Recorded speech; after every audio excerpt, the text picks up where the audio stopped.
Hello, you're watching Tell It Like It Is, and my name is Kathy Benuck. Now, look around. You can probably see we have a whole different set here today. Different layout, different backdrop, different colors.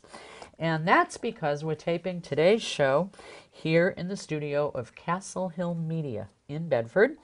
And, you know, in the last show, I said that we'd be making several new announcements in the coming weeks. And this actually was one of the big announcements because with rare exception, we'll be taping all of our shows here instead of at BCTV. And there are a lot of reasons for that decision. Actually, it might take a whole show to discuss some of them. So maybe in the future, we'll actually get into that particular subject. A little mystery for all of you to be thinking about. But in any event, the decision was reached, I'm going to say going back to actually late spring. But because of our lengthy series of candidate interviews, which were really designed to be more of kind of like a public education series, we continued to do those shows at BCTV. But now that those are over, we will be taping, as I said, with rare exception, all of the Tell It Like It Is shows here at CastleHill, and our show ownership and copyright by doing that will not be compromised at all, and actually our shows will be available for public viewing almost within hours of being taped, which of course is not the situation due to various scheduling policies at BCTV. So we think that you'll enjoy this. I'm certainly going to enjoy it, and so far all our guests seem pretty happy with it. So again, CastleHill Media here in Bedford, and you will still continue to see the shows on BCTV though. Well, today is Thursday, November the 29th, and 10 days ago, on November 19th, we taped a show titled Meet the New Boss, Part 2. And that show was done with our new Bedford Town Manager, Jessie Levine. The show was immediately available for viewing on YouTube, but it has not yet actually appeared on BCTV. By the time, of course, you see this particular show on BCTV, you would hopefully have seen that one. On that show, we discussed the town's proposed 2013 operating budget. And the fact that before that final budget is even determined, we know for sure, right out of the gate, that there will be a tax increase in Bedford this year to the tune of a minimum of 30 cents. And that's not due to any decisions made by the new town manager or the council right now. It's due to previously approved infrastructure bond costs, contractual obligations, and of course the big one is the fact that the New Hampshire retirement system costs have now been passed down from the state to the localities, and this is a sizable situation and will also affect us on the school side of the budget. Arriving at the town's budget is a very long and involved process, and I want you to clearly understand that it's by no means done yet. As I said, we're here at the end of November, and this is a process that will be continuing on for several months, all the way up through to town meeting in March. So today's show, for the sake of description and to kind of bring you through this whole process, is called Where Does the Money Go? And we will continue the discussion on town finances with our new town manager, Jessie Levine. So with that, I know you can already see she's sitting here with me, and we're off and running, and we will be talking about the town's finances. Jessie, you are so far into this now. I mean, are you getting mind boggled? I feel like we're hitting the home stretch. Yeah? Yes.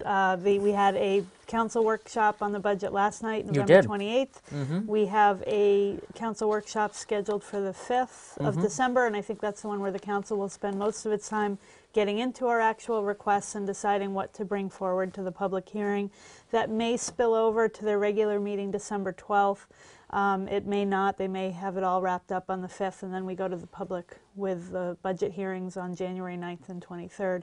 There were actually members of the public there last night in the workshop, so I thought that was great. There was, I think one of them was a Boy Scout or Eagle Scout there with his father, and then there was another member of the public taking notes, so it was great to have people paying attention.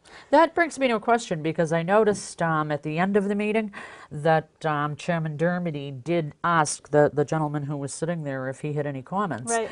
And I was a little surprised, because that's not really a public hearing thing. So if somebody did want to go to one of the, well, there's only one more workshop actually, right? Right. But they would be allowed to speak, because I kind of thought that you're not allowed to really make comments at those. That decision's up to the chair, honestly. okay. I mean, they with public hearings are very clearly to Right, receive comment right. from the public, but there's no rule by state statute or any other rule that says public can't speak, but it's at the discretion of the chair. So I thought that could have gone anywhere, and I don't know. Yeah, I was surprised, because I mean, I can remember a couple of times when I would have loved to have said something at a various meeting, and such wasn't allowed. So I guess I think it depends on the subject on and Bill's on the mood that night, context, huh? and I don't know. We were almost an hour and a half ahead of schedule last night. Yeah, I was shocked. Which surprised us. Probably could have packed in more Yes. discussion last night, but I thought some of the segments, some of the budget topics would take a little longer to talk about, and we moved through them very quickly. Yeah, I was surprised, because Yeah, me I too. had to leave it for a while, and particularly wanted to hear Chief Profonsky, and came back to watch it again, because I was watching it from home, obviously on BCTV. And when I came back thinking that he would not have even spoken yet, I was kind of shocked that he was almost finished. Yeah. And I was like, wow. Well, I mean, I they're th- breaking records tonight. I think for one thing, all of the departments have been through the budget process. I have not.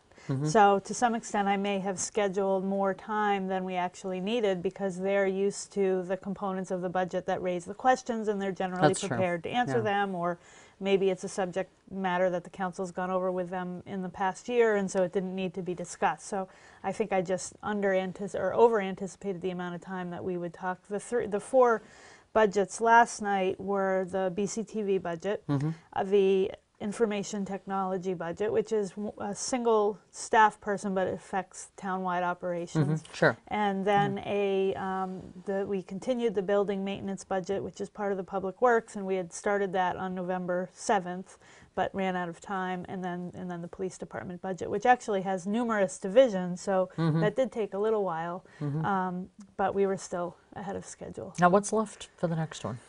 All of the departments have been presented, so all that's left at this point is to have a conversation with the council about what they want to keep in the budget to bring to voters, and what they want to eliminate or maybe even add. There were a couple of unanswered questions at one point during the budget workshops. The council raised the question of surplus that we had in the 2012 budget as a result of the mild winter from last winter, so we underspent our salt and sand and winter maintenance budget. So they've asked for some staff recommendations about what to do with that, and we're working on that. Then, as we talked about in Meet the Boss Part 2, we did ask for 3.5 additional staff members. I know that will be a subject that will come before, that the council will want to sink their teeth into next week. I've prepared a memo explaining those positions, which I meant to get to you, and I apologize. Oh, that's not a problem. But I'll Is get it that something to you you can today. talk about today? I can talk about it today, sure. Okay. And then just the overall budget is up for final review. So when the public hearings happen, at that point, it's pretty much what the council Right. and you have agreed on should move forward. Right, it will be what the council has decided should move forward. At that point, my input will come to an end, and I will help present it. Okay. So what I've presented so far, the 30 cents of the budget that is from previously made decisions or outside factors, and then the 10 cents of the budget that really are my recommendation to the council. After December 5th or maybe December 12th, I will be presenting potentially different figures to the public, and Sure. then really working on getting people to come out to the public In hearings. the public hearings. And of course, then, depending, I mean, if something creates a big clamor, Right. there may be changes that the council may say, whoops, be. maybe we better rethink this Could be. because the public won't be happy, or that the public is demanding something that's not in that new Right. budget, Could be. which obviously could happen too. Now, I kind of forget, I mean, obviously the school department's on a whole different schedule. I honestly can't remember, by the time that everything's finalized, after the public hearings and the council finally says, okay, this is the budget we're bringing to town meeting. At that point in time, will the school thing still be up in the air? Because that obviously can influence how people will react as well. Right, and Kathy, I honestly don't know enough about the school budget know, they're on a process to different comment. schedule, They yeah. are on a different schedule. I believe they vote on their budget the same day that our voters come out for town Yes. elections, so that's Yeah. coordinated. And so at that point, the budget will be done, but I don't know where the conversations Yeah, happen their along the public way, when their hearings and public everything, hearings, yeah, are different, yeah. I know they just started. I think I actually saw in the BCTV Mm-hmm. schedule or in the paper that they were having budget discussions in public forum last week, but I should have watched and I didn't. Well, I mean, there's only so many things you can do. No, I know. And you're running the town. You Interested. can't. I am interested, and I want to see what Tim Mays is doing. It's a great school district. I just didn't watch it. But. And obviously they will overlap because Oh, yes. I mean, I have no idea what the school department's going to come in with. Right. I think I said the last show I'd be surprised if they weren't looking at some kind of an increase. That would seem Well, almost historical. But They will be experiencing the same Well, yeah, the retirement pension system thing, yeah. impact that Yeah, the town did. absolutely. In fact, they have more teachers than we have employees, so it will be compounded there. Mm-hmm. And I also know that they've got infrastructure and facilities issues of their own school-wide. Yeah, they they have, do. Yeah. large buildings and some aged buildings, and so I would like to follow where that goes. Yeah, Quite a because obviously challenge. if they were coming in with a huge increase, it could impact people's reaction Right. to the town end of it, We're- even if the town end of It's it all was the same modest. tax dollar. Yeah, in the exactly. end. It is. Exactly. Right. And it's kind of funny too, because I know one of the things when I was listening last night, I did listen to the BCTV presentation, and I know it's a little soon for you to even start getting into that because it's something kind of new that's going on that they were adding into their proposed budget.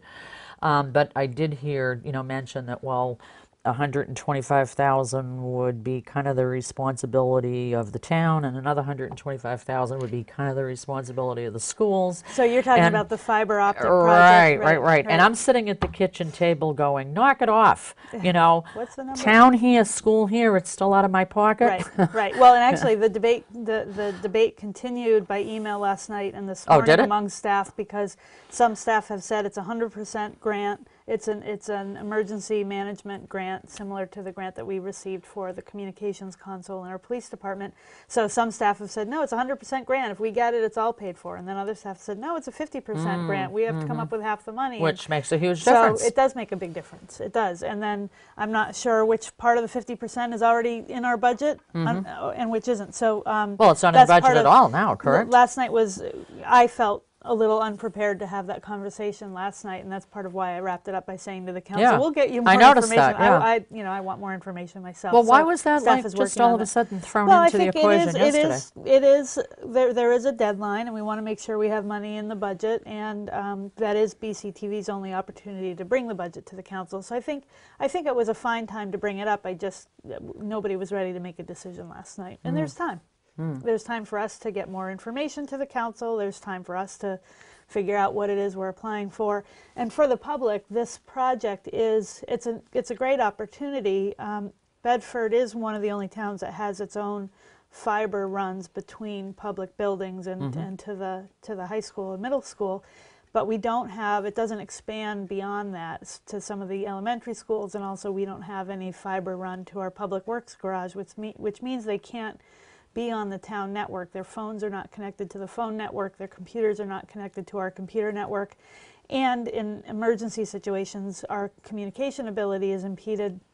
So this grant opportunity would allow us to actually string what's called dark fiber, meaning it doesn't have public access, it's not connected to anything beyond our other operations of town buildings.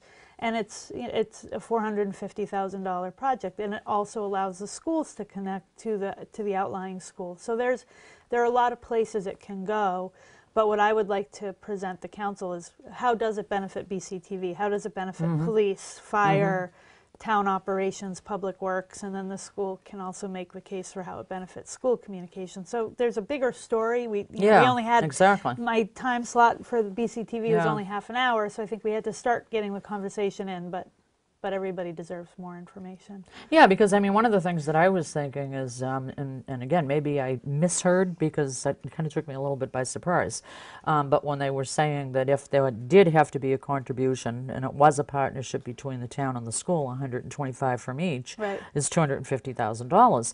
And I was sitting there and I was thinking to myself, and by no means am I a technological wizard. I mean, seriously, I am not. I mean, I am a Luddite, even with my own computer. My husband can attest to how many times in the middle of the night he'll get, Jerry, help me, because, you know, I'm crashing or whatever, you know. Well, you live on your computer. You work that thing to death. I know, so but, you know, pathetic. You know, I will never be a technological wizard, ever. And, you know, so I was trying to understand this whole dark fiber thing and the purpose of it and what it was all about. And as I'm sitting there listening, I'm thinking, but I mean, what is the immediacy? What do we need something like that for in Bedford? You know, and again, not being a technological wizard, I'm thinking, well, if there was an emergency, whether it's a blizzard or somebody drops a nuclear bomb on us, I mean, everybody has cell phones and so on. So why do we have to, I mean, why do you want me as a taxpayer, again, if it turns out to be $250,000, give you 200, not you personally, but I mean, give the town $250,000 so that somebody in Public Works can communicate with somebody at Riddlebrook School or whatever. I mean, explain to me why I care. No, I know. I mean, you know? redundancy is important, and I think especially in an emergency, we never know what we should have done to plan better until we need it. Well, true. Yeah. You know, following 911, of course, and even following Hurricane Sandy in New York, cell phone circuits were overloaded.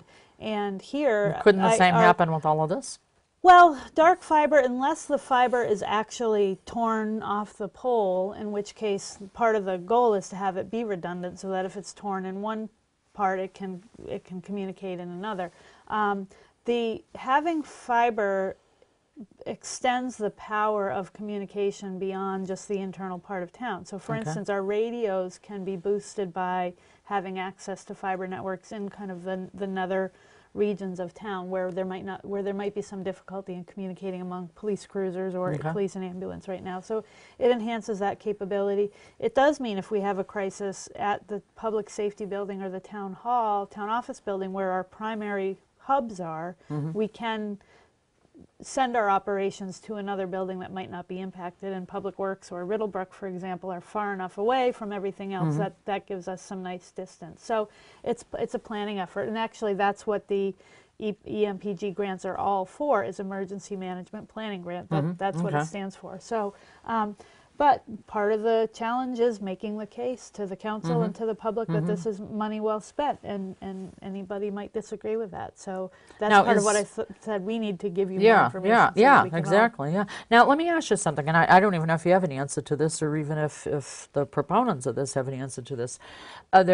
Is there any place in New Hampshire, I mean particularly cities like Manchester, which is sizable and certainly have more issues than we do in Bedford, are any of them doing this or have done it? Actually, or planning to do it? the fire chief sent me an email this morning that Manchester will be the recipient of one of these grants. Okay. So which of course makes sense. It's the biggest city. I don't know any information beyond that. I don't know the amount, what the actual project covers, entails. But I do know that Manchester applied for successfully this same grant for a similar purpose. Beyond that, I don't know of communities that are using the grant to build out fiber. It is the same grant that we just were successful receiving for an upgrade to our entire dispatch communications center, which is aged, and this is really necessary not only to enhance communications among our officers. Oh, that's public safety. Yeah, it absolutely is. Yeah. So this relates to that. It's the same source of funds. But No. I don't know if I have, I don't have any more details about what communities have done this. Yeah. Well, I mean, again, I think it took me by surprise not true. hearing Hanover and Lebanon, where I was from before here, Hanover and Lebanon have fiber strung between the two dispatch centers there. Okay. Because they are both regional dispatch centers. So if something happens to the Hanover dispatch center, their dispatch function can happen out of the Lebanon dispatch center, Lebanon police station, and vice versa. So that's different than Bedford, obviously. Well, it's the same concept, though. Yeah, I mean, that's two towns providing redundancy. What we're talking about is keeping the redundancy within the town, but spreading it out. So it's the same. It's most likely almost the same distance between the Hanover police station and the Lebanon police station as from here to the Riddlebrook area. So it's a similar concept. Well, it'll be interesting to hear more. Yeah. But again, it kind of took me by surprise last night. I'm looking forward to hearing more, too. Yeah, and I think there will be a lot of questions. And Yeah, again, that's fair enough. in tough budget times when a lot of things have to be considered, Right. maybe that's one of the things that might be on the wish list, but not necessarily something we need to grab onto right away. I agree. It's always, and grants always make that conversation harder because it seems like free money, and obviously it's not. Yeah. We've paid for it as taxpayers at some point That's along right. the way. That's right. If we don't receive it here for a project that makes sense, that we need, it will be reallocated to another community. So it's not like if we don't receive it here, it will never be spent. True. It will just True. be spent somewhere else. True. So I think True. Bedford's got a great successful track record of receiving grants to offset some of the costs. I mean, even the bridge, the Jenkins Road Bridge that was just restored, is partially funded by the state bridge, and that reduced the impact on taxpayers. Well, I did like the Different question. argument for need there. Well, but yeah, true. Yeah. Obviously, yeah. Right. I did like the question that Chairman Dermody did bring up, or I don't know if it was a question or an observation, but he did say that what he really wanted to know more of, and I totally agree, is by accepting this grant, what are we also accepting? You know, what type of new rules, regulations, or what have yous will be inflicted on Bedford by saying, oh yeah, give us this money? Because, again, nothing is free. Right. There's got to be some type of a responsibility on our generally part. the responsibility is that you have to use the grant for the purpose for which it's given, and you have to be able to at some point we will be subject to an audit. You know, we gave you $300,000 to purchase a communications console. Where is it? They don't want to see a cruiser instead. So that's our biggest responsibility. These emergency management planning grants are not it doesn't require us to take an additional step in years down the line, and I think that's the concern that the council has, and I can understand that. So there doesn't appear to be any requirements that we Right. would now have to fill? no, the only requirement is to spend the money for the purpose of the grant application, not and if the scope changes in any way, usually we have to go back to the source of the grant and have a conversation about that, but I haven't seen that happen. Well, I was glad to hear him ask it because, and again, you know, apple oranges or you know, pine cones tablecloth. You know, you hear of, like, for instance, and again, as I said, apples to oranges, you know, you'll hear of the educational system accepting a big federal grant that all sounds wonderful, but then all of a sudden there's all these new requirements that as they kind of roll in, people are going, whoa. Yeah. And I mean, we're seeing some of those arguments playing out right now Right. in New Hampshire and I'm sure in most of the, you know, localities as Right. well. Well, and there are grants that I've struggled with. In the past, I applied for successfully a Safe Routes to Schools grant that allowed us to, actually it finally got built this summer in New London. I think I left New London almost 2 years ago, and I think the grant was received a year before that. So it took a long time to get through, and part of it is because it's a federal highway grant, there are regulations regarding the engineering of the road, and so that one, we could argue in hindsight, it may have been less expensive for the town to just slap a sidewalk in on the side of a straight road itself without the increased requirements of the grant. So that grant required us to have a professional engineer. It required certain bidding requirements. There you go. Not that bidding is necessarily a bad thing, but that added some layers of red tape that for that small project might have been unnecessary. For a bigger project, you know, a $600,000 or $800,000 engineering project for an intersection, having 80% of that funded, despite the regulations, still would reduce costs for a town. So it really does depend on the the project. Sure. Yeah, and I think that's the one thing that came across to me last night listening was there was kind of this rah-rah effort going on from BCTV and the fire department, like, wow, this is great, we have to do it. And I'm kind of sitting there listening, it's a little too soon to cheerlead. You know, you need to talk a lot more and put a lot more of a case together and know all the if, ands, wherefores, buts, therefores, and I think we're asking, you know, this is what you're going to do. I think at this point we're asking, I don't think we're saying we have to. I think we're saying this is a great opportunity. Should we do it? So and then the next question is, if it's going to cost us something, is it critical this year? Or is the money going to disappear if we you know, don't buy in by February 1st or something? And that is know? actually the case for a lot of these grants. If we don't have the matching grants available in the year that the money's available, then we're SOL, as they say. Sure. Yeah. Sure. Yeah, well, I don't know if you wanted to get off on that No, topic, that's but it all was right. one of the new Hey. things that came up last night that, I did hear. And part of this is me learning. Maybe I know more about it than I thought I did. So, Yeah, it kinda and sounds like like I you have a said, good handle on by it. the time the meeting ended last night, I had an email from Steve Brady, the firefighter who does most of our grant applications and is very good at it. So he was watching the council meeting. He saw the conversation. He saw the blank look in my face and sent me an email with more information. And then this morning I had an exchange of emails with the fire chief with, well, Bill Jennings was copied on him, but he didn't reply. But we were talking about, well, what are the components of the grant? Is it 100% or 50%? And somebody please write me a memo so I know what I'm Sure. talking about. So Sure. that's still coming. And I mean, by nature of the beast, grant writers are always going to go for the grant, no Right. matter what it is. I mean, Yeah. I used to write grants, in different jobs I had. And if there was a little source of money out there, then I was It's on it. worth an hour And or I two was of time. going to write the grant, and right. I was going to try to talk everybody into saying, yes, Yeah. take Well, it. and I think we But have an not all the obligation. time it was, fabulous to take it either. It might not be, but I do think we have an obligation to be aware of grants. I mean, Of course. even lighting projects with Public Yeah. Service of New Hampshire, or there were a number of energy conservation grants available for time, retrofitting, heating. Any of those, it doesn't necessarily just have to relate to public safety. Of course. Yeah. There are road improvement. I just think we have an obligation to look and have Sure. this conversation. Sure, yeah, it would We be crazy decide it's not not to. worth it, Yeah, right. it would be absolutely crazy not to. Right. But just because it exists doesn't mean that we sign on the dotted line and go, yay, right. send us the check. I agree. Yeah. Yeah. Yeah, so that'll be an interesting conversation. But I don't know if I was misreading it because, again, I was watching it on TV, but it kind of seemed like, just from maybe more the silence of the council than anything, that they were kind of like, what are we talking No, about? I think they were. I think it came up very quickly, and I think everybody was in an equal state of fog on this. And so that's, again, why I said at the end, we'll get you more information by next week. By the time you have to make a decision, we'll give you more Because this didn't information. come up during the fire department presentation, did it? Well, the fire department does have a line item for grants, and Oh, so okay. But so not that specifically, not that right? specific Okay. one. But there is the anticipation of various grants coming right. up. So. Right, yeah, because they're aggressive going Right. after the grants, Right. obviously, which But is a good thing. I believe last week a committee of school officials, fire department, IT, BCTV had a meeting to talk about this, and that's part of why it kind of got pushed up in terms of its urgency, because the money's coming up now. So we have to decide whether we're going to budget for it or not.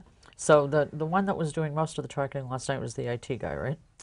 On this subject? Last night? Well, he was behind me if you were watching. Yeah. Yeah, Yeah, okay, he was okay. he was explaining some of the technological details, Okay. right? Well, of course, he's going to Brian be gung ho Davis. for that anyway. Well, as That's, he that's said, his profession. well, and we've been talking about how to connect the Public Works building to our network. We have employees there, we have phones there, but we don't have the ability within our network. It sounds really small, but if somebody calls the town office and wants to speak to our highway superintendent, we have to give them the phone number so they can hang up and call again, rather than just transfer them the way we would. Even if they were calling the town office building to speak to somebody in the library, we could transfer them over there to police. We can't do that for Public Works. They don't have a internet connection to, or a fiber connection to our other network, so we can't back up their files the way we have redundancy backing up our files among other buildings. So the IT director would like to do that anyway. This is a less expensive and more complete project than what he had originally anticipated. And if we can figure out a way to do it, great. But I think primarily he wanted to answer some of the questions that came up about, well, what is dark fiber?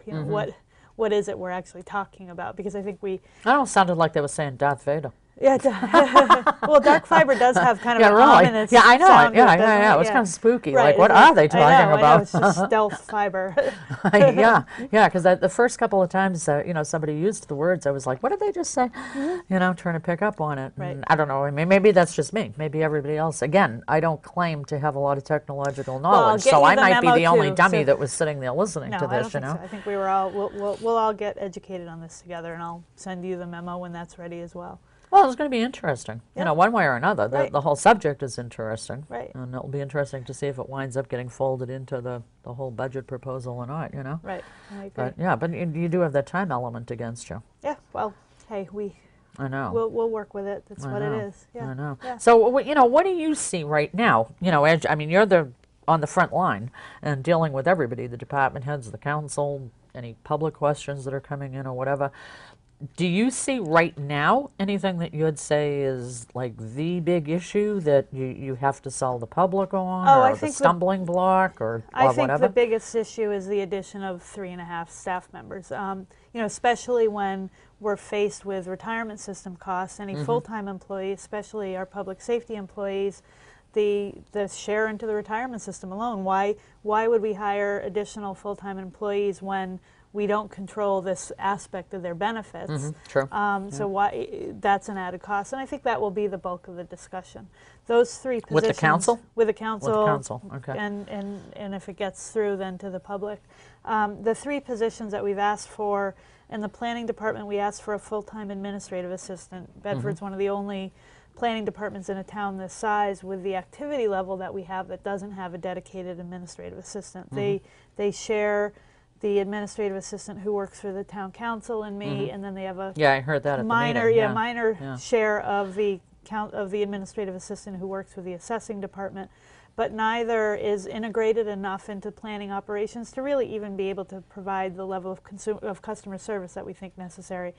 Neither of them sits even with the planning staff. So if you, as a developer or a developer's agent, or even a resident that wanted a home business, needed assistance, what we end up with is people walking into our planner's office directly, and as professionals, they may be spending time answering questions, giving out applications, and not doing the planning work that we need them to be doing. So, so on the one hand, people are getting to know our planning professionals, but on the other hand, their time is being interrupted. They're not maximizing the use of their time. Okay.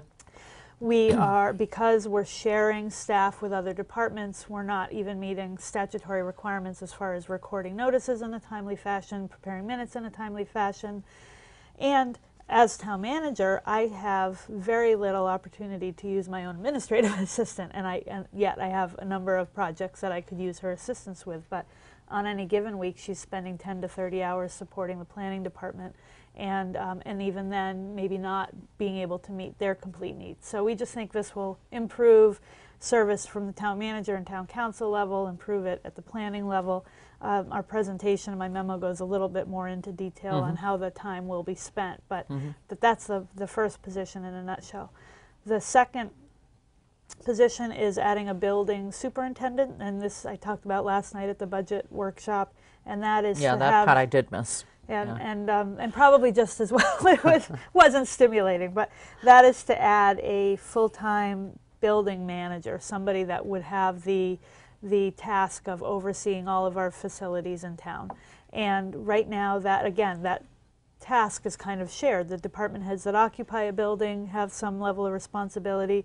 Various staff members in public works have some responsibility. Custodianship is different depending on what building. So there's this real, if you look at our list of buildings and our list of staff involved with maintaining the building, it's kind of a mess.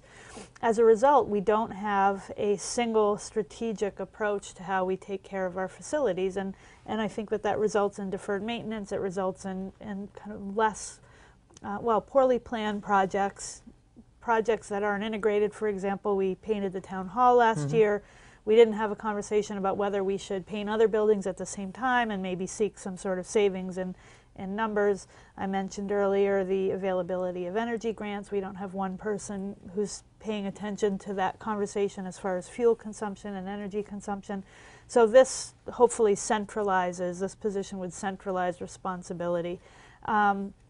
The third full-time is Now, who would that person actually, what department would that person They work would report to for? the Public Works Department. That would be okay. part of the Public Works Department, Okay. and they would supervise our full-time building maintenance technician, which we already have, and Okay. then also our custodial staff, which is a mix. We have one full-time custodian, one part-time custodian, and then a couple of buildings have contracted services. Okay. And one of the first things I'd have them look at is whether there's a more efficient way of managing our cleaning. We have one contract potentially with one vendor, no full-time employees. So that, I'm sure that's shocking to that employee, but I think that's something that needs to be looked at. The third full-time position is the police position, and I'm sure you'll get into that with the police chief later on, but he actually, in his budget request to me, requested 2 full-time officers, And 2006, Municipal Resources, Inc., MRI, which is Yes. a Yes. consultant, did a study of the police department and actually recommended in 2006 that we increase from 32 to 40 Yes, sworn yeah, officers at yeah, the time. 8 more people, yeah. That was 2006. Yeah. Our peak was 2009, where we had 35 sworn officers. We're currently down to 33 positions. One's vacant, so we have 32 officers right now, but we're actively trying to fill that position. So, Okay, yeah, let me stop you there now, because I know this year, obviously, we did lose 2. One due to a very, very sad death, and then another one due to a recent resignation, which Right. I guess was one of the younger officers relocating. Right. So now, is the chief going to be able to replace both of those people and still get an additional person? Well, that's his request. So yes, we have the sergeant who passed away in May. Right. An employee, an officer was promoted into that position, and we hired an officer to fill the other patrol vacancy. He started at the beginning of November. Oh, he's already was sworn started. in. Yeah, Okay. and he came. He was a full-time certified officer from the North Country. He was experienced. I think it was a great hire. He was sworn in on November 5th, the day And he before won't the have to elections. go through police standard and training won't because have he's to- already been through right, it, right. I which think is it a was good thing. It was a great thing. And then Andrea Berlin resigned soon after that. She's relocating to Massachusetts, and her position has been posted to be filled. So Okay. So that has would get nothing us, to do with this that has new nothing budget? to do with the Okay. request. That would get us Okay. to our 33 sworn officers Okay. when her position is filled. So this, and I also should mention that Lieutenant Gagliardi, who oversees the communications, he's our communications lieutenant, is retiring at the end of the year as well. Oh, is it? I didn't so that realize will that. have, and feel free to talk to the chief. That will have another. There might Yeah. be some more movement in Yeah. the police department Yeah. around filling that position. Yeah, I didn't realize he was But retiring the this year. request was to add 2 police officers, 2 full-time police officers, to get us back up to 35, and then with the hint that there would be additional requests in future years. Yeah, because 35 is still under the recommended Still under number. the recommended 40, right. I only put 1 full-time position in the budget. I did include in the budget the request for a half-time administrative support position, which would replace a full-time administrative support position that was eliminated last year.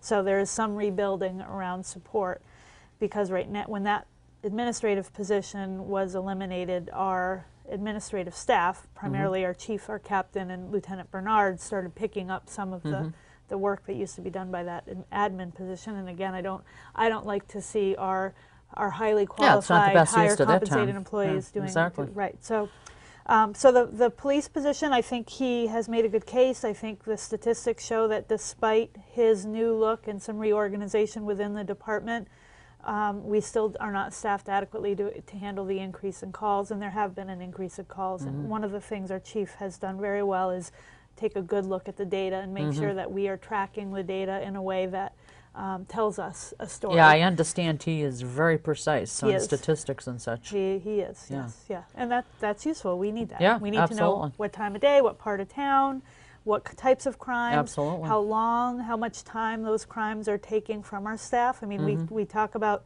shoplifting. It's a minor dollar impact, but it's a major use of our course it is. resources. And when somebody's investigating a crime, they're not available on the road. And so it's just making sure that we're staffed. Well, I appropriately. understand even when Kohl's opened, the new Kohl's in Bedford, immediately they got a bump up Right. in shoplifting Right. because it was like, that little swarm of people who were out there doing that kind of thing were dropping into Kohl's in Bedford. And the chief's presentation to the council last night actually showed that the peak hour of shoplifting in Bedford is around 3 o'clock in the afternoon, Really? which also is close to the peak hour of some of our traffic incidents. So There you it's go. hitting Yeah, us that's all true at the too. same time Yeah. of day, which means Yeah. we need an additional person on during the day.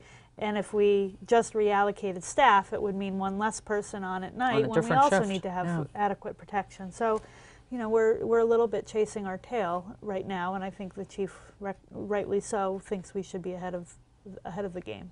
Now, what if, say for instance, and I'll play devil's advocate, say for instance 20 people show up to testify, on that portion of the budget, Right. proposed budget, Yep. and 15 of them say, the heck with the planning and the heck with the building superintendent and so on, we need you to do the police, and that's the way we feel. what is the chance that that would change? Well, I haven't gone through that process yet in Bedford, so but Okay. ultimately it's the council's decision, and it depends on what they think the priorities are. They were elected by the same people, so the council needs to have its fingers on what is important to the community, and that is the forum. I mean, they can have individual conversations, and I hope people do seek out their counselors, but that is the forum where that discussion takes place, so ultimately it's up to the council's judgment. You know, and we have to kind of hope that the public will show up. And Right. unfortunately, it seems as though most people don't pay a whole lot of attention to things when they're going on and react either when it's too late to react or Right. react when it's already a done deed. Yeah, I know. And then they That's go why bananas, I think you what know? you do is so important, Kathy. I wish people paid attention at the beginning of the conversation and not afterwards when they say, "Oh, my taxes are too high." Yeah, Well, yeah. you know. Yeah, where were you when it was present going for the on? conversation Exactly. about what went into that? I can tell you, I've compared Bedford's budget to other communities, and Bedford runs very lean. I mean, there is not fat in this budget. Could we eliminate some? I mean, sure, you could always eliminate something, and either it would affect a service or it would affect an ability yeah, to do something, yeah. and that's what budgets are made of. But Bedford has a commendably lean budget, and I think it's done a very careful job of staying low. I also want people to know that even if none of the positions is approved, we will still be good shepherds, good stewards of the town's money, and we will still get the work done, and you know, we will do the best we can with the resources we have.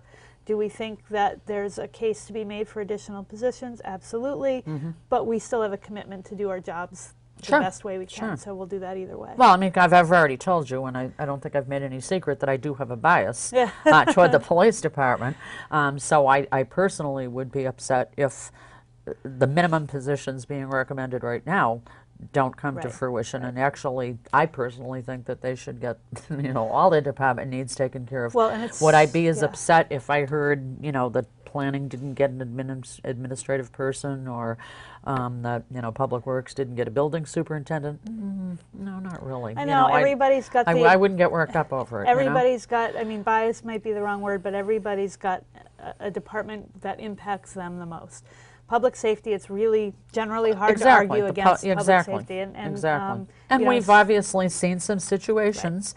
I mean, just in the, you know, what in the the past, last week, right. past week, obviously. I mean, that's even making national news. Right. But, you know, in recent months, I mean, right after the chief came into Bedford, and you're probably aware of this, I don't think he was chief a couple of weeks when we had a situation over on, what was it, Donald Street, or I can't remember the name of the street, one of the main streets, that there was a situation that there was somebody inside a house that people weren't too sure what was going on, and they did have to bring in those robotic things before they would send officers in, because as we all know, you know, domestic situations are one of the biggest killers of policemen. And as it turned out, sadly, you know, the person who was having problems, by the time it was discovered, he had already committed suicide, which of course reduced the danger to the officers. But I mean, not a whole lot longer. I'm going to say it was maybe 2 summers ago. We did have another situation in Bedford in a very nice residential area that, again, you know, a personal situation escalated. The person of interest was known to have access to guns. Nobody knew if he had a gun with him. Nobody knew where he was, and they basically had to shut down a whole neighborhood. And it was a dangerous situation for our offices because, again, you had somebody out there, I hate to use the word, but I'm at a lack of a word here, who for, at that point, that moment in time, was kind of unhinged. And nobody quite knew what was going on or what he was capable of. And our guys and gals in the police department were out there wandering those streets. And, you know, at great jeopardy, obviously. No, well, and I completely forget what I was going to say in response to that. But Bedford is, you know, we're not isolated. We're not insulated. We're not a bubble. We will have the same crime and the same impacts that the rest of the state, the region, you know, the country.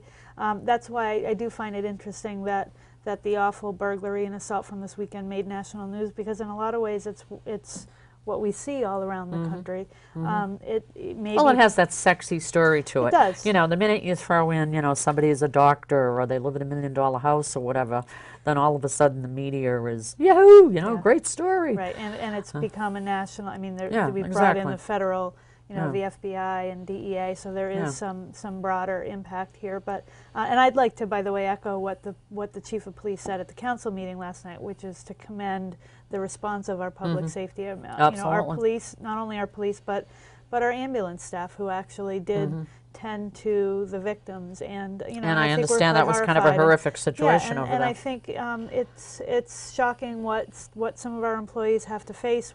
Absolutely. You know, I wouldn't have the stomach for it, and I admire their courage and I And, admire their commitment. I mean, the and- practicality of the situation, too, is because nobody knew. I mean, the first responders over there Right. had no idea what they would find inside that house when there was a 2-year-old in the house. Right.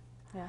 You know, so yeah, I mean, Yeah. there would No, have I been think they've done. a lot of situations They continue to to deal do with. a commendable job. You know, Yeah. our detective resources have been tapped out on this. Our officers have been working overtime and putting in a lot of work. So it has had, and I think also they've felt it individually and personally Oh, that of course. that this could happen in the community they're course. responsible for, and I hope people take the time to thank the staff. Mm-hmm. But the other departments, you know, planning has a job to do, an important role in the community in terms of working with our businesses and enforcing our regulations. And I don't mean to sound negative to any of those departments. This has yeah. something to do with Bedford not being in a bubble, not being isolated. We do need to operate at optimum levels because we're competing against other communities for development. We want to provide good customer services to the wonderful businesses that are here, and we want to keep them here. And I think that, you know, so we can talk about adequately staffing for public safety, we need to think about all of our departments the same way, because we do have a role to carry out. course. We may not be able to do it in a different way that other communities do.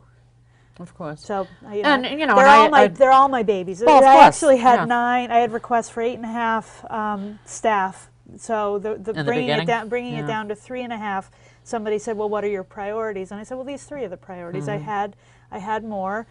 Some of the staff were around the fire substation, which is a project we're still working on for future budgets. I know we talked about that last week. We are engaging a consultant. We're looking at sites. Chief Wiggin took me down to Londonderry earlier this week to look at their satellite station by the airport. And it's great, and that's along the lines of the design that we're looking for. So we've been kind of dogging that project along, and we'll see where that goes. And obviously a need. I mean, Bedford has grown a lot, Right. and the Especially in population South has River grown, Road. the density has grown, Yep. both in residential areas and in business areas. Yep, yep. So yeah, I mean, they obviously can justify But we want the to need do it. for something. We want yeah. to do it in the most cost-effective way Yeah. possible. Yeah, obviously, yeah. Right. Because the minute you'd say, well, woohoo, we're doing it, you know, everybody's going to get worked up. Right. as they should. Yeah, no, I admire you, you know, being able to deal with that, because again, I mean, there's lots of things that people want, and you know, in these tough economic times, it can be tough saying these are the wants and these are the needs. Right. And some people will be disappointed Well, and that what the should wants aren't taxpayers going to pay get for? satisfied. Well, and what's funny is I had a call from a resident yesterday who did have to make use of our ambulance services and then received a bill, and his insurance company only paid a portion of the bill, and the rest was up to his deductible, and he wanted the town to write off that cost, and his comment was, as a taxpayer, I should get these services as part of my taxes. Well, if we included it as part of taxes, everybody's taxes would go up. Sure. So what should demand some level of user fee? What should demand some level of it's better for society if we pay for the whole thing? The police department, the only user fees are for police details, and that covers the cost of the detail. Other than that, with the exception of fees for reports and traffic ticket, and not even speeding tickets go to the state, which is something Yeah, I know. a lot of people don't Yeah, a lot know, of people don't realize but that. parking Yeah. tickets or something would stay local. So most of for the good of society, we all pay for that cost. For an ambulance fee, where there is, the users demand higher care than the non-users, I think that there should bear some responsibility for that cost. And so, does that inform trash? Does that inform, library? At what point do you draw the line that it's something we should all share the cost for, or people should pay individually? And that's that's an ongoing conversation. Obviously, yeah, and there'll always be people Right. who aren't happy because there are people who think they should get everything. Right. Yeah. Or don't want anything Yeah. and would Yeah, then be the, fine yeah, the without. other side, yeah. Right. Although I Right. haven't met too many of those yet, though, who Well, don't you're want in New anything. Hampshire. Come here, get a lot of those. I don't know. I haven't run into too many of them. Maybe too many people coming in from out of state. I don't know. Yeah, could be. Could be. Now, I know, we actually, see, we were worried we wouldn't have enough to talk I know, about. we There's so always much get to to talk gabbing. about. Well, yeah, but that's good. Yeah. Because, this is why, I so appreciate doing the show with you because, when I had started the show, a couple of times I had asked Russ Marcoux to come on.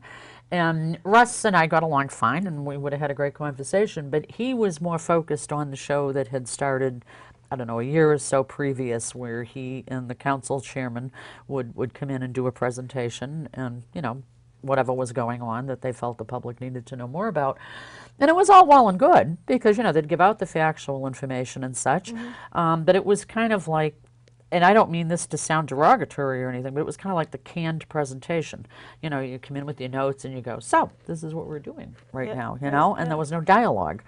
And I kind of think that, I think I'm an average Bedford resident who will sit there going, what do you mean by that? Yeah. Or how come this? Right. Or what if you did that? And of course, if somebody's doing that presentation, you don't have that opportunity. So just in the conversation alone, I mean, I can kind of throw out things to you that you wouldn't have said otherwise if you were just sitting here with Chairman Dermody or whatever. Could be. I think there's room for both. Sure there is. One of my personal goals is to spend more time on BCTV and maybe even doing the canned presentation when there's a Sure. subject No matter. reason Just not wind to. me up and I can Yeah. spit it out. But Yeah. but I also think that this is a great opportunity too. I think I know myself, and I know I might be better at answering questions than asking myself those same questions. So this works, whether something else might work alongside it, or perhaps even generate the questions that then we bring into the studio. I'm game for any of those conversations. So. And, I do want our viewers to know, too, that if anybody has a question and you're too shy to send Jessie an email, and we will have her email address up, or you're too shy to pick up the telephone and call her or whatever, shoot me an email because we'll be doing other shows. And I can say, Jessie, a resident asked this. Yes, that's a great idea. So if you have, comments or questions, don't be afraid to send them. Yep. And again, my email address will be at the end of the show, too. And before we started taping today, we actually, I'll do a little plug for Tell It Like It Is, that I said we're going to be doing all kinds of new things with the show and that we're taping here at Castle Hill and all the rest of it. And one of the things that we're talking about doing, and maybe we can convince Jessie to participate in, is to be doing some live call-in shows. That would be kind of fun. And then you would have a chance to call in and say, I'm listening to you talking about, Right. hiring more police or whatever, and I have a question for you, and you can get an answer on the spot. And these are some of the things that we can be doing that I think helps with the public dialogue. Yeah. Because obviously the more people that get to hear you and get to hear your line of thought, Right. I think the better things will go. Yeah. Because, I I'm- think there's been a lot of confusion, and to my way of thinking, I think there's been a lot of confusion the past couple of years in Bedford, and I think there's been kind of a silent anger building too. Now, whether or not I don't know that it's necessarily criticism of anybody as much as it is maybe frustration, that people are looking at bills and tax bills and everything and going, I can't take anymore. Right. I don't know, Well, but and it's I'd there. like to just you know? expand the reach and the access of Right. local government. Right. Bedford's it's a large community, and what often happens is the larger the community, the smaller the segment of population pays attention and makes decisions, and some people are fine with that. And often you don't hear from people who are happy. But I would like to get I would like to get people involved and have them feel like they've got a role to play. So. Is there, and again, we'll be doing more shows, I hope. I'm Sure. going to assume. Yes. Maybe when we get And done, if I'll not, set you're good another at date putting with me you. on the spot. No, that's fine. Absolutely. Well, I'm just wondering if there's anything, because we have been gabbing for close to an hour, believe it or not. Again, we kind of went in with a loose agenda today, to update people where you were in the process. And I do want to say to people, and I did make notes of it, and you probably have this all committed to your memory because you have so much committed to your memory, but there are some more dates going on that people can follow this whole process. Sure, I do have them committed We've to got the memory. December 5th, which will be another definite budget workshop. 6 to 9-ish, roughly. Yep. Okay, and then Yep. we have the December 12th council meeting Right. where inevitably some discussion will take Yes, place, and I would think. actually that council meeting starts at 5 with what the council's Oh, calling, 5 o'clock. calling a Oh. mini retreat at 5 o'clock. So it's Ooh, going a to look mini back retreat. at the retreat that Are we it going to had have a in party? the past. And I mean, if we all show up, is there going to be wine glasses again, I or what? doubt that. So that would be fun for a council meeting. But Yeah, it so, would be. so that meeting starts at 5 Okay, I'll with a mini retreat, and then the regular meeting starts at 7. And actually for that meeting, the council invited all of our newly elected and re-elected representatives to Concord to that meeting. yeah, I ran So- into one of them who said they got the invite. Oh, great, yeah, good. that's so good. I yeah. haven't checked on the response to that. I'm assuming that most of them are planning to I would come. think they would. So I would yeah. Mm-hmm. think so too. And that'll be, I think, an informal conversation about what the town's priorities are in the legislative Now, is that open session, to the but- public as Oh, well yeah, if somebody wanted to absolutely, go? Absolutely. That's Okay. that's our regular 7 o'clock meeting. Even the 5th, the 5 o'clock mini retreat is open Okay. to the public as well. I mean, Okay. these are all public meetings. Yeah, but we want, so- mini sandwiches and wine. I Yeah. don't know. We're all going to be sitting on little mini chairs. Yeah, there you go, yeah. And also at the 12th is the public hearing on the ordinance to ban through Yes. trucking on Donald Yes, Street. I'm very And interested in working following on that, Working yeah. on a notice to Yeah. the business abutters who might be affected by that. That'll go out this week as well. And then the public hearings, well, then there's Christmas and Yes, New Year's. Happy yes, holidays, everybody. yes. And then January 9th and 9th and 23rd 23rd, are those the are the public public hearings. hearings. And those are also regular council meetings. So there will be a mix of business and budget pleasure at those. Yeah. I would And guess then- they'd probably get their business over with first, huh? yeah, yeah, it's all well, new true. to me. I don't Yeah, know. true. I don't know. Yeah, but that is a good time if somebody really has some questions or some concerns Absolutely. or wants to Pack get up the and rabble house. rouse or whatever. Pack That's the yeah, house, please. yeah, Yep. yeah, and really people listen to those Right, dates and right. follow things January and 9th, be watching 23rd. these other things on TV and such because you really do need to know. And if you are going to go to one of those public hearings, don't just go in with the thought that you'll yabber away. Go in with the thought that you have your thoughts together and you actually know what you're talking about, because you defeat your own purpose if you go in just making rambling comments without really having the facts on your side. And I'm sure you're welcome to. You're willing to coach people. Oh, You- sure, you we'll sound like do you're that. willing to give Sure, public we speaking can set 101. that. We can set that all up. Is there anything that right now, before we kind of close out this one, and I do want to, stay with this so that we keep talking, is there anything right now that you really want to get out to people? Whether, even if it's not about the budget, I mean. No, I want to get out to people to be safe, be careful, lock your doors and windows, be aware of your surroundings. Just be careful and look out for one another in this community. We have a number of neighborhood watch programs that are started. They're not everywhere, but we're all in this together. And I think we're torn. We don't want to tell people that you're absolutely 100% safe, because we can never say that in any situation. We also don't want to tell people they're in extreme danger, because we don't believe that to be true. So just everybody, go about your regular business, but be vigilant. And that's the message I want to tell people. And that's an important message, again, because I think there's been confusion, and some of it's been amped up by people not knowing what's going on and such. But I mean, obviously, like everything else, the story will come out when it's will. supposed to come It's out. absolutely, and our police are working hard on the I know they are. investigation. Yeah, I know they are, and As they Chief obviously take this Lefonsky very. says, we are bringing all forces to bear. I love guess, yeah. His great choice of words. So. Yeah. Well, he knows how to tell it like it is too. Yeah, Yeah, he has that's no right. trouble doing That's right. that. I actually will be interviewing him again as a kind of a follow up on some of the Good. things they're working on too, which is a good thing. Great. And just one more thing I want to talk about. This is just a little quick follow-up that we're doing, Jessie. And that is, the last time we didn't get a chance to talk about it. And I don't know if we'll tag this on at the very end of the show or not, but just while you're here. Over a year, no, this is easy. Over a year ago, I did a show about the proposed dog park. In fact, someday watch it, because I had a dog on set with me who kind goodness. of gave a little performance, Yeah. and it was pretty funny. But that has made the news again, and I know that certainly at least one town council in Longville has been very involved in Yes, that. we have.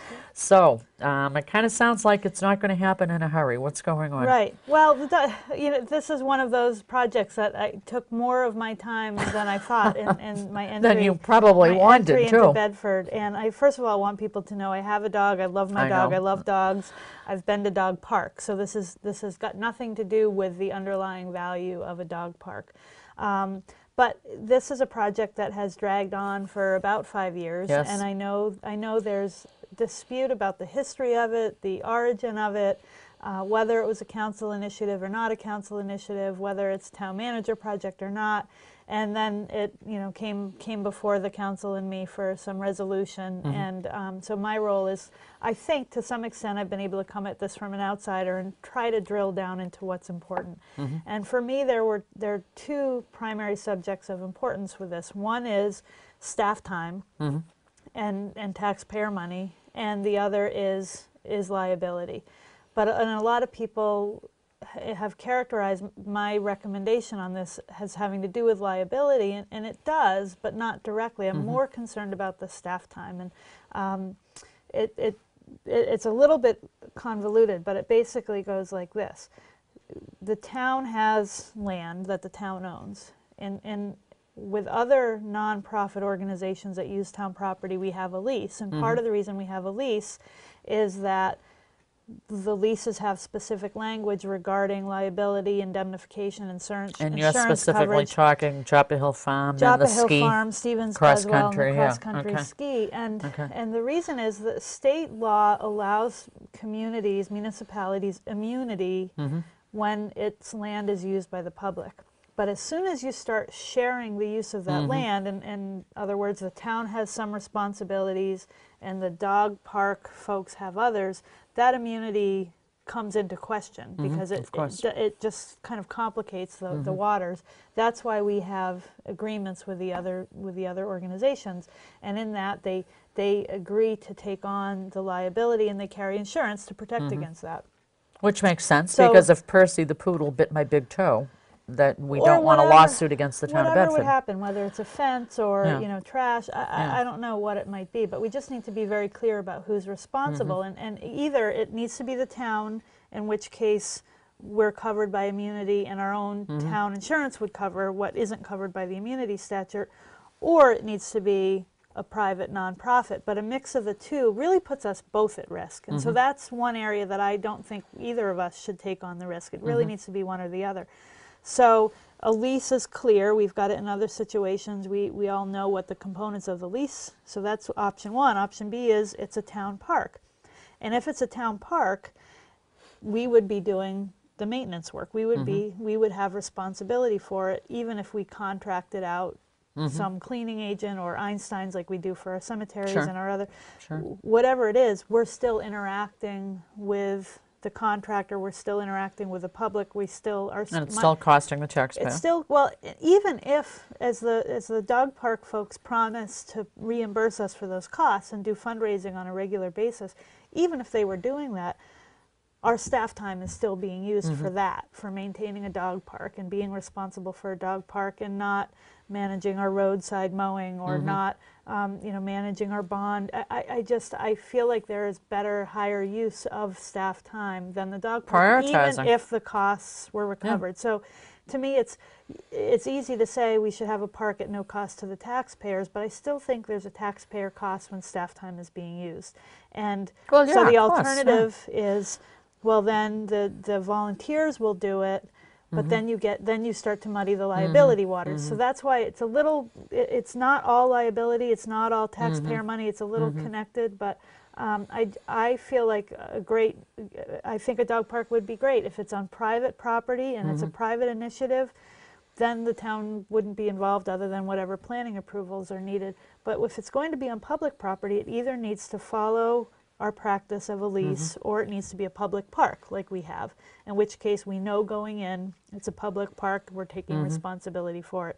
If we have the benefit of donations, great, but we're committing as a town to be responsible for this, and that's what I wanted the council to either say yes or no to, and ultimately if it goes to town meeting and the voters say this is a priority, then we'll do it. Woo! Your planter's attacking me. So, Well, no, I asked that question because obviously it has made the news and people ask about it. And I'll throw in a little editorial comment on this because, as you said, this has been going on for 5 years or better. And, and you kind of opened up that it wound up taking up an awful lot of your time when you were coming in as new town manager, which personally I think is ridiculous that she even had to deal with that coming in new.